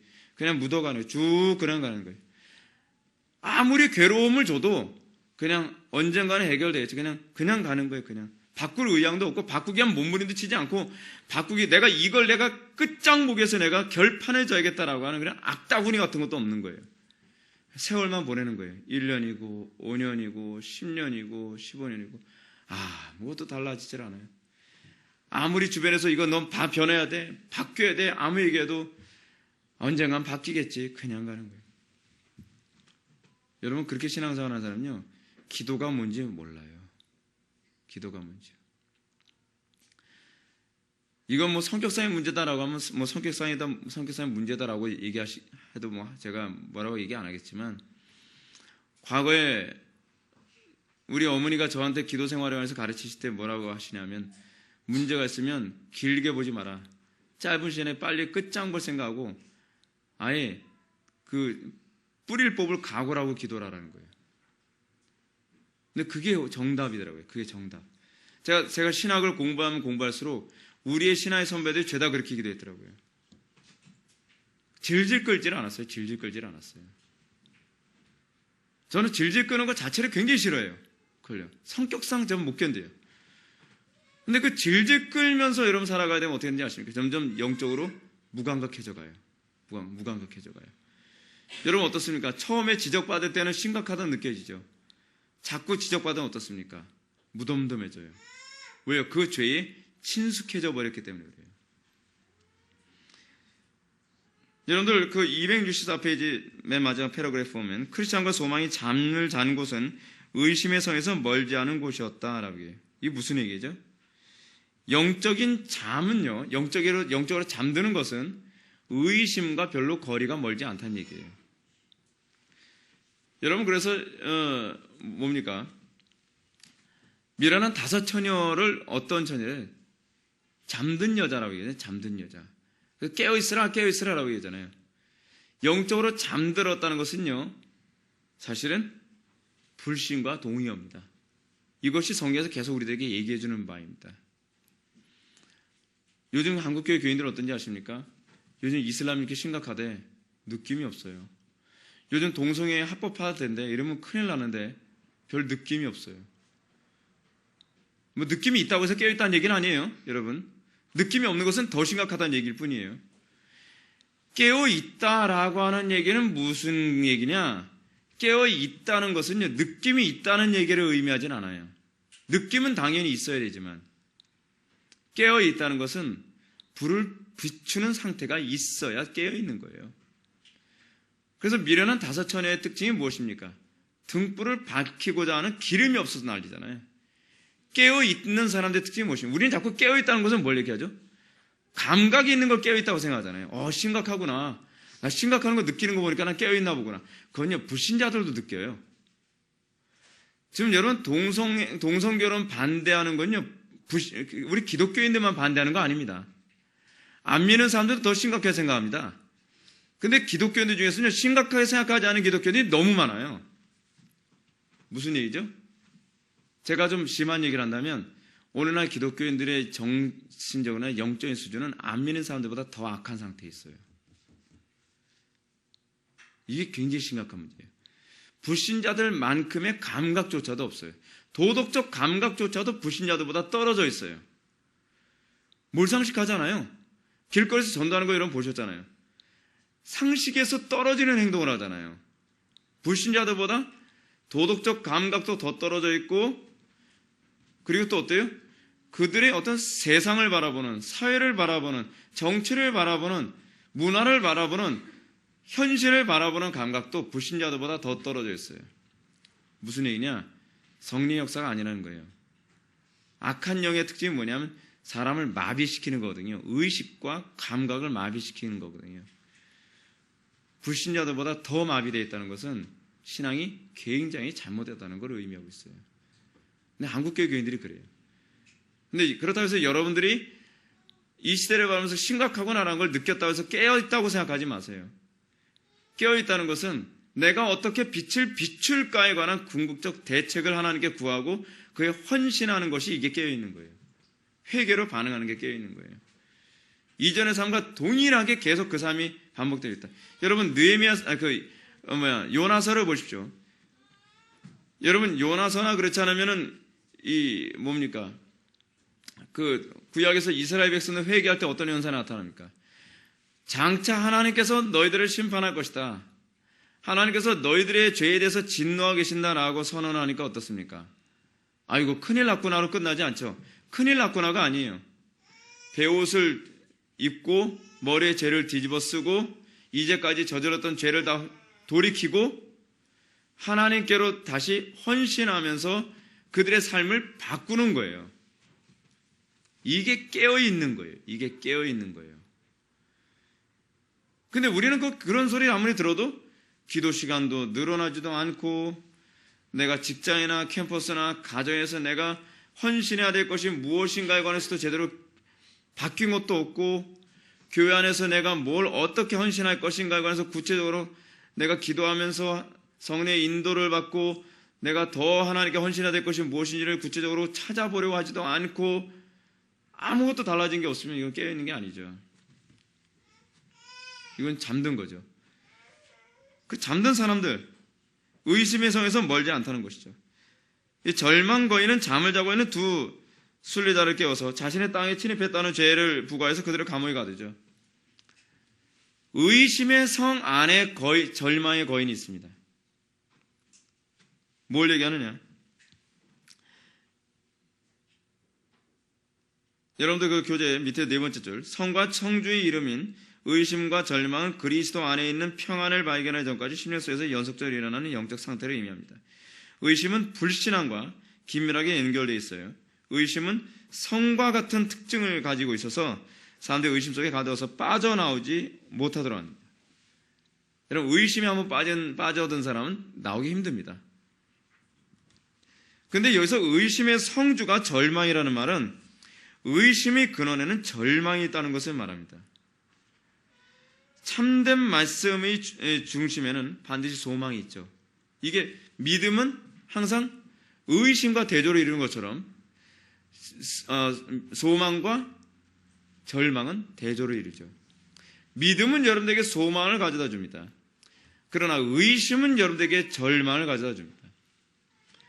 여러분들에게 믿음이 있는가를 분별하는 중요한 하나의 잣대가 있다면 그것은 여러분들이 소망을 가지고 살아가느냐에 관한 문제입니다. 세상적 소망, 적극적 사고방식 그런 거 말고요. 아무리 절망적인 상황이라도 하나님의 주권을 믿고 하나님의 인격을 믿는 믿음을 얘기하는 거예요. 잘 될 거야. 그런 긍정적 사고방식 그거 아니에요. 그거로 생각하지 마십시오. 하나님의 선하심과 하나님의 주권에 대한 믿음이어야 돼요. 그것이 믿음이에요. 그리고 그 소망이 여러분들로 하여금 하나님 말씀대로 살아가게 만드는 원인으로 작용을 해야죠. 근데 이 절망의 거인을 뭐라고 표현했어요? 절망을 뭐라고 표현했어요? 거인이라고 표현했죠. 여러분, 절망에 한번 빠지면 얼마나 헤어나기 힘든지 아십니까? 그래서 이 책은 이렇게 표현하죠. 거인의 힘이 너무나 세서 어떤 저항도 할 수 없었다. 여러분의 삶 속에 하나의 절망에 빠질 때 어떻습니까? 저항할 수 있습니까? 여러분들이 뭔가 하려고 하는데 아무래도 안 돼요. 그럼 너무나 절망스러워요. 가정이 더 이상 뭔가 회복될 것 같이 보이지가 않아요. 절망스러워요. 이 사회를 바라보면서 어때요? 절망스럽지 않습니까? 우리나라를 바라보면서 절망스럽지 않습니까? 학교를 바라보면서 절망스럽지 않습니까? 어떻게 해요? 헤어나올 수가 없어요. 절망은요, 우리를 심각하게 내리눌러요. 사실 제가 여러분한테 고백한다면, 제가 목회를 10년 동안 하면서 저한테 가장 큰 적이 뭐냐면 절망이에요. 저한테 이 절망이 얼마나 자주 오는지 몰라요. 솔직한 말로요. 여러분들은 그냥 와서 예배를 드리는 입장이니까 여러분은 어떨지 모르겠지만, 저는 매번 예배 시간마다 모든 에너지를 피를 토하듯이 진액을 뽑아가면서 설교를 해요. 제가 전에 김남준 목사님이 17년 동안 내가 2,000번을 넘게 했다 설교했다고 말씀하시는데, 제가 대략 계산해보니까 저희 교회는 부교육자가 없으니까 제가 10년 동안 설교를 제가 2,000번 가까이 한 것 같아요. 근데 2,000번의 설교를 거의 대충 준비한 적이 없었거든요. 근데 제가 이렇게 설교를 준비하고 매번 이렇게 설교를 하는 가운데 제가 항상 어떻게 기도를 하냐면 부흥을 달라고 기도하고 획기적인 심령의 변화가 일어나게 해달라고 기도하고, 그리고 우리 교회를 통해서 이 사회가, 이 한국교회가 개혁되어지고 변화되게 해달라고 그렇게 기도하면서 강단에 쓴단 말이에요. 근데 뭔가 눈에 확실히 드러나는 게 나타나지 않고 계속 이렇게 갈 때, 10년 동안 제가 싸웠던 가장 큰 적은 사실 절망의 거인이었어요. 절망의 거인. 아무리 설교해도 사람이 바뀌지 않을 때 절망의 거인이 엄습해 오는 거예요. 여러분, 제 심령 어떤지 여러분은 모를 겁니다. 제가 정말 대충 설교했으니까 라고 제가 위로를 받는다면 별로 그렇게 절망스럽지도 않을 거예요. 원래 변화되길 기대하지도 않았으니까. 근데 변화에 대한 기대감을 가지고서 10년을 설교했다는 건 제가 보기엔 기적이에요.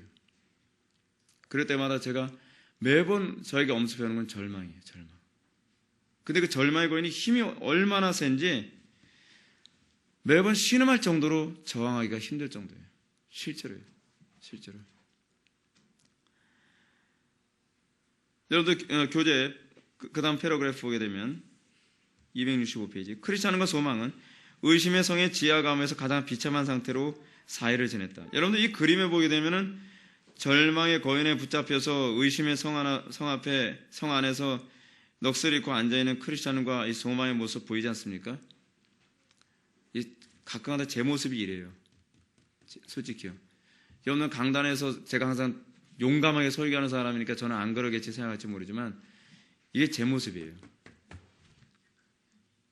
넋을 잃고 앉아있을 때가 많아요. 특히 요즘같이 영적으로 어두운 시대를 바라보면서 제가 목양실에 소파에 앉아서 이렇게 앉아있을 때가 많아요. 어떻게 하시려고 정말 하나님 이렇게 하시는 겁니까? 그때 의심이 같이 오죠. 제가 요즘에 며칠 동안 계속 그렇게 얘기했어요. 뭘 어떻게 하시려고요 도대체 하나님? 나라가 이 모양 이 꼴인데 도대체 어떻게 하시려고요? 전세가 이렇게 동성애가 극에 달하고 있는데 어떻게 하시려고요? 아니 도대체 그 음란하게 지금 막 나가는 무슨 이상한 가수들은 음반만 냈다 하면 수만 장 수십만 장이 팔리고 그러고 있는 상황인데, 사입이 이상한 목회자들 강단에 설교만 해도 교인들이 떼거리처럼 몰려오는 이 상황에서 어떻게 하시려고 하나님께서는 이토록 역사하시는 걸 이렇게 더디십니까? 왜 이렇게 느리게 움직이세요 도대체 하나님? 그런 기도는 안 할래 안 할 수가 없는 거예요. 소위 답답하니까. 저는 제 마음속에 왜 이런 마음이 있는지 모르겠어요. 그냥 남들 모르게 조용히 목회하다가 그냥 조용히 세상 떠나는 그렇게 살았으면 좋겠어요. 근데 제 마음속에 이게 지워지지가 않아요. 그래서 이 압박감이 저를 너무 스트레스 받게 만들어요. 견딜 수 없게. 이 하나님께서 저한테 전도사 시절서부터 주신 소명감이기 때문에 이 소명감이 이상하게 사라지질 않아요. 영적으로 디프레스가 되면 디프레스 될수록 소명감이 사라지는 게 아닙니다.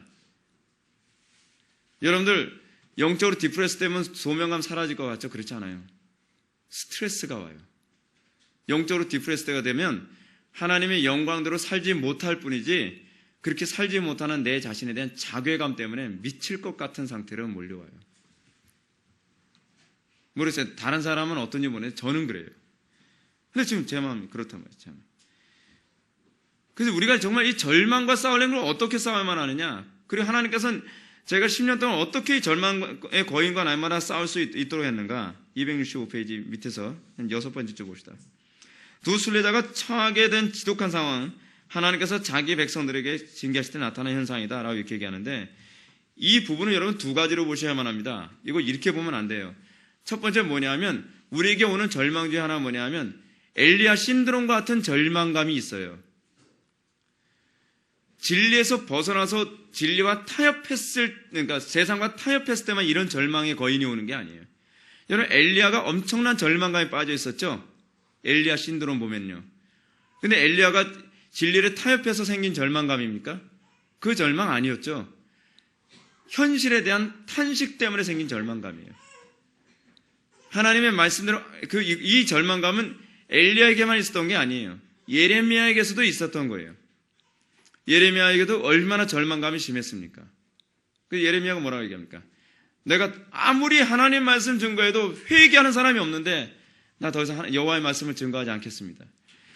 내가 여호와의 말씀을 더 이상 증거하지 않겠나이다 라고 얘기함에도 불구하고 하나님께서 그 예레미야 마음속에 심령에 불 붙는 듯하여 복음을 다시 증거케 하고 결국은 순교하는 자리까지 가게 만들어버리잖아요. 여러분 엘리야는 어땠습니까? 엘리야가 그토록 하나님의 능력과 이적을 일으키고 하늘에서 비가 오기도 하고 비가 멈추기도 하고 기사와 이적이 다 일어났음에도 불구하고 이스라엘이 변화되거나 회개하거나 하나님 앞에 바로 서는 그 자리로 오기보다는 여전히 이세벨 같은 사람이 정권을 잡고 아하방 같은 사람이 정권을 잡아서 나라를 점점 우상숭배의 심각한 상태로 몰아가면서 오히려 이세벨이 뭐라 하니까 저 엘리야 저놈 잡아 죽여라. 그러니까 어떻게 하는 거예요? 완전히 진액이 빠져서 어떻게 해요? 절망에 빠져버리잖아요. 그러니까 여러분 이 절망에 빠졌을 때 하나님의 말씀대로 살아가는 가운데서 오는 이 절망감에 빠졌을 때 그 절망감에서 극복하는 방법은 하나님께서 강권적으로 은혜의 생수를 부어주지 않으면 회복하기 굉장히 힘든 것 같아요. 제가 보기에는. 엘리야에게 하나님께서 어떻게 하십니까? 까마귀를 통해서 빵을 주시고 또 하나님께서 엘리야에게 막 은혜를 폭포수 쏟아부어 주시고 또 물을 보게 하셔서 또 물을 마시게 하시고 순간순간 그의 삶을 유지하셨던 것처럼 하나님의 말씀대로 살아가는 사람들에게도 끊임없는 절망의 거인이 옵니다. 절망의 거인은요 세상과 타협할 때만 오는 것이 아닙니다. 소위 일종의 딜레마 같은 것으로도 옵니다. 근데요 이건 정말 하나님 앞에 은혜를 구하지 않으면 벗어날 수가 없습니다. 하나님 앞에 끊임없이 긍휼을 구해야만 합니다. 왜냐하면 엘리야나 예레미야처럼 우리도 똑같은 성경을 입고 있고 똑같은 육신을 입고 있기 때문에 우리가 보는 것만큼의 성과나 변화나 어떤 현상이 나타나지 않으면 절망감이 올 수밖에 없어요. 이게 육신을 입고 있는 우리들의 한계이기도 하거든요. 그런데 지금 여기 철로역정에 나오는 이 사람들, 크리스천과 소망은 그 문제가 아니에요. 이 사람들은 진리에서 떠났기 때문에 그래요. 세상과 타협했기 때문에 그래요. 세상과 타협한 사람들의 절망을 해결하는 방법이 무엇이냐? 그 사람들은요, 회개하는 것밖에 방법이 없어요. 회개해야 돼요. 죄에서 돌이켜야 돼요. 그리고 하나님 앞에 은혜를 구하는 자리로 나와야 돼요. 근데 여러분, 절망의 거인이 아내인 소심이 나오게 됩니다. 소심이 뭐라고 얘기합니까? 절망의 아내인 소심이 절망을 계속 충동질시켜서 이 크리스천과 소망에게 끊임없이 자살하도록 자꾸 이렇게 촉구를 하도록 합니다. 근데 이 얘기는 무엇이냐? 여러분, 오늘날 기독교인이라고 하면서 세상과 적당히 타협하는 사람들이 나타나는 특징이 뭐냐면 적당히 자기 방식대로 살아가면서 어떻게 보면 가정은 가정대로 파괴돼, 자녀들은 자녀대로 어긋나, 내 삶은 내 삶대로 파괴돼, 내 건강은 건강대로 다 무너져. 오늘은 한국교회 교인들의 현실의 모습이에요. 오늘은 한국교회 교인들 가운데 엘리야 신드롬이나 그렇지 않으면은 예레미야 신드롬 같은 거에 빠져서 절망의 거인에 사로잡힌 사람은 별로 없고요. 거의가 다 세상과 타협해서 몸은 몸대로, 마음은 마음대로, 가정은 가정대로, 자식은 자식들대로 다 파괴되어 버린 거예요. 이런 사람들은 나중에는요, 더 이상 어떻게 손을 쓸 수 없으니까 절망의 극도의 단계에 들어서게 되는 거죠. 어떻게 하겠어요? 이미 너무 먼 곳으로 와버렸어요. 이제 더 이상 어떻게 회복할 방법이 안 보이는 거예요. 하나님 말씀으로 돌아가자니 이젠 너무 멀게 느껴지는 거예요. 요즘 한국교회 교인들 정말 회개 많이 해야만 합니다. 한국교회 교인들의 이 음란성도 이제는 도를 넘어섰고요. 한국교회 교인들의 이 부도덕성도 도를 넘어섰고, 여러분, 부모가 부도덕하고 부모가 불경건하면 자녀들은 오죽하겠습니까? 여러분, 어떤 교회에서 지금 자녀 많이 낳기 운동하지 않습니까? 좋은 운동입니다. 교회에서 자녀를 많이 낳아서 말씀을 많이 양육해서 다음 세대는 정말 예수 믿는 사람들은 많아지고 좋죠. 그런데 자녀만 많이 낳아서 되질 않습니다. 자녀들을 철저하게 기독교인으로 양육을 해야죠. 지금 우리나라는 지금 자녀가 부족해서 지금 크리스찬들 숫자가 줄어드는 게 아닙니다. 부모는 크리스찬인데 자녀들이 다 넌 크리스찬이에요. 부모는 목사님인데 아들이 이슬람교도인 집도 있어요. 부모는 크리스찬인데 자녀들은 딴짓하고 돌아다니는 애들이 태반이에요. 그래서 한국교회가 이 지경인 거예요. 자녀만 많이 나오면 뭐예요?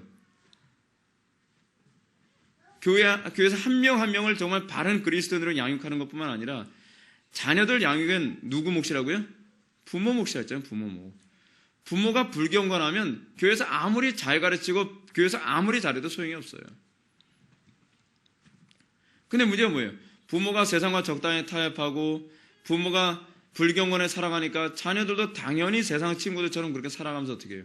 집안이 절망, 사망으로 가득하는 거예요. 근데 절망으로 가득하죠. 소망이 없는 거예요. 그때 어떤 현상이 나타나요? 자살해라, 자살해라.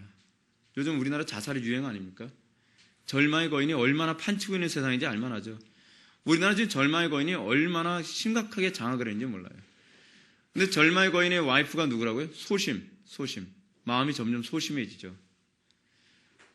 그럴 때 여러분, 이 크리스찬이 정말 죽고 싶어서 미칠 것 같은 상황에서 크리스찬의 자살을 막아주는 유일한 사람이 하나 있습니다. 소망입니다. 소망. 여러분, 우리 그리스도인들이 자살을 안 하는 이유가 어디인지 아십니까? 안 괴로워서? 아니에요. 저도 정말 무지무지하게 괴로울 때가 한두 번이 아니에요. 근데 끊임없이 우리로 하여금 현실의 삶을 유지하도록 만드는 것은요, 항상 소망이에요. 소망. 저는요, 여러분한테 이렇게 권면해 주고 싶어요. 성도들끼리 끊임없이 소망을 주는 말을 좀 많이 했으면 좋겠어요. 적어도 교회 안에서는요, 남을 비하하는 듯한 농담을 하지 마세요. 남을 내리 까는 것 같은 농담을 하지 마세요. 자녀들을 양육할 때도 소망을 주는 말, 격려하는 말을 좀 많이 해주세요. 잘못된 부분은 따끔하게 지적을 하지만 격려해 주는 것도 굉장히 중요한 문제입니다. 성도들 간의 관계 안에서도요, 누가 어떤 지체가 좀 영적으로 좀 부족하다고 해서 막 무조건 내리 누르는 것이 아니라 격려해 주고 소망을 주는 것도 상당히 유익합니다. 그래서 어떻게 해요? 절망의 거인과 싸울 수 있는 힘을 줘야 돼요. 싸울 수 있는 힘을. 특히 이 땅에 살아가면서 여러분, 우리는 권면의 요소 중에 끊임없이 격려해주는 권면이 얼마나 중요한 권면인지 모릅니다. 거기서 어떤 격려예요? 허황된 격려하지 말고요. 허황된 격려를 많이 하는 게 뭐예요? 강단에서 요즘 사이비 목회자들이 그 소리 많이 하잖아요. 허황된 격려. 여러분 잘 될 겁니다. 뭐 적극적 사고방식. 그런 게 아니라 믿음 안에서의 격려예요. 진리 안에서의 격려. 이거 진리 안에서의 격려가 아니라 어설픈 격려해 주면요, 사람 더 망가뜨립니다. 적극적 사고방식 만들고요, 또 잘못된 확신에 빠지는 사람들을 만들어버릴 수 있어요. 그래서 여러분 이건 좀 조심해서 들었으면 좋겠어요. 근데 이 격려를 해줌으로써 옆에서 소망이 계속 격려해 주지 않습니까? 소망은 꼼꼼히 생각한 후에 뭐라고 해요? 계명을 어기고 실천하는 것은 스스로 멸망시키는 거다라고 자꾸 얘기하는 거예요. 자살은 성경적이지 않습니다. 하나님께서 당신을 도와주실 거예요. 믿음을 잃지 마세요. 계속 격려해 주는 거죠. 격려해 주는 거예요. 우리 주변의 다른 지체들이 세상에서 나갔으면 넘어질 수 있습니다. 넘어질 수 있어요. 그럴 때 우리가 어떻게 해요? 정죄하는 것이 아니라 격려해 줘야 돼요. 격려. 싸우다가 넘어진 거잖아요. 노골적으로 타협하는 사람들에게 대해서 그렇게 격려해주면 안 되죠. 그건 죄를 오히려 자꾸 독려해 주는 거니까. 근데 우리 주변에 하나님 말씀대로 살아가려고 애를 쓰다가 실수할 수도 있고 넘어지는 사람도 있단 말이에요. 그런 사람들 어떻게 해요? 격려해 주고 우리가 기도해 줄게. 같이 싸우자. 그거. 특히 우리가 이 어두운 세상에서 우리가 살아가면서 성도들의 격려는요, 굉장한 힘이 있습니다. 굉장한 힘이 있어요. 제 개인적으로 제가 어떤 힘으로 살아가느냐, 우리 지체들과의 대화를 나누는 가운데 우리 지체들이 주는 격려가요, 제 목회에 굉장한 힘이 됩니다. 그래서 제가 우리 지체들은 저한테 대단한 복이라고 생각해요. 저는 여러분들하고 있는 시간이 굉장히 행복해요, 사실은요.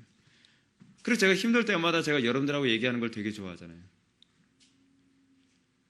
이런 부분들, 믿음의 지지 기반에 대주고 격려해주고 소망을 자꾸 심어주는 거예요. 그래서 우리가 가정에서도 이 영적 전투를 하고 직장에서 영적 전투를 하고 사회에서 영적 전투를 하는 여러분들이 이 영적 전투에서 날마다 승리하게 하는데 중요한 그 소스를 얻게 되길 바랍니다. 근데 이 중요한 것이 뭐냐면 가장 강력한 격려와 힘이 되는 것이 무엇인가? 여러분들 이 268페이지 넘어가시게 되면 첫 번째 패러그래프를 한번 보시기 바랍니다. 위에서 한 네 번째 줄 되죠. 토요일 밤이 되었을 때 두 순례자는 비로소 기도하기 시작하였다. 그 이전엔 기도할 수 있었어요? 없었어요? 없었죠. 기도 안 하면 여러분 절망에 빠질 수밖에 없습니다. 기도는 주일 새벽까지 계속되었다. 두 사람은 기도하는 가운데 크리스찬의 가슴속에 약속이라고 하는 열쇠를 기억하였다. 지금 뭘 얘기하는가? 주일 성수의 중요성을 지금 얘기해 주고 있는 겁니다. 번연이야.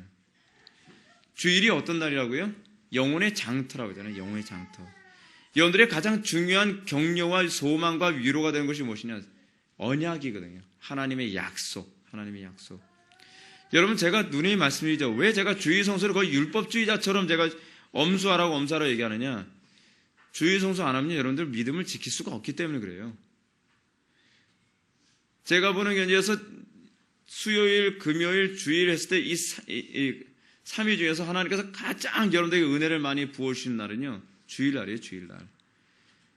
여러분들이 어떤 이유를 갖다 붙여 주일 성수 안 할 수도 있어요. 그건 여러분들이 나름대로, 저는 나름대로 최선을 다했는데 어쩔 수 없어요. 그러면 어쩔 수 없는 거죠. 근데 여러분 이건 아셔야 돼요. 저는 그걸 인정해주고 여러분들에게 그냥 관대하게 대해줄 수 있죠. 모르지만 여러분들의 영혼은 그만큼 손해예요. 어쩌면 그 한 번의 주일 성수 안 함이 여러분들에게는 다시는 하나님께로 돌아오지 못하는 결과를 초래할 수도 있다는 것을 저는 알아요. 저는 알아요. 신중하지 못한 사람들은 항상 어떠냐? 한 번쯤이다라고 생각하죠. 여러분, 은혜는요, 한 번 안 받아도 되는 문제가 아닙니다. 그건 은혜를 못 받아본 사람들이 그 소리예요. 예배 시간에 은혜를 받아본 사람은 내가 은혜 없이는 살 수 없기 때문에 주일을 지켜야 된다라고 강요해서 지키는 것이 아니라 주일을 안 지키면 내가 살 수 없으니까 주일을 지키는 거예요. 여러분들이 주일을 지키는 이유가 그거여야 돼요. 그래서 제발 저 앞에 주일 성수를 못하는 문제 가지고 자꾸 변명하려 애를 쓰지 마세요. 설득하려 애를 쓰지 마시고요. 그건 여러분들 문제예요. 저의 문제가 아니에요. 중요한 건 제가 여러분들 주일 성수를 생명처럼 하라고 하는 것은 제가 한 명이라도 더 넣고 설교하고 싶은 욕심 때문이 아니에요. 그건 여러분들의 유익을 위해서예요. 그걸 여러분들의 유익이라고 생각을 하지 않고 여러분들이 주일 성수 하든 안 하든 난 별 차이 없는데 그럼 안 해도 어쩔 수 없는 거죠. 안 해도 별 차이 없다면서요. 저는 주일 성수 안 해도 일주일 살아가는데 별 어려움이 없어요. 그렇다면 어쩔 수 없는 거죠.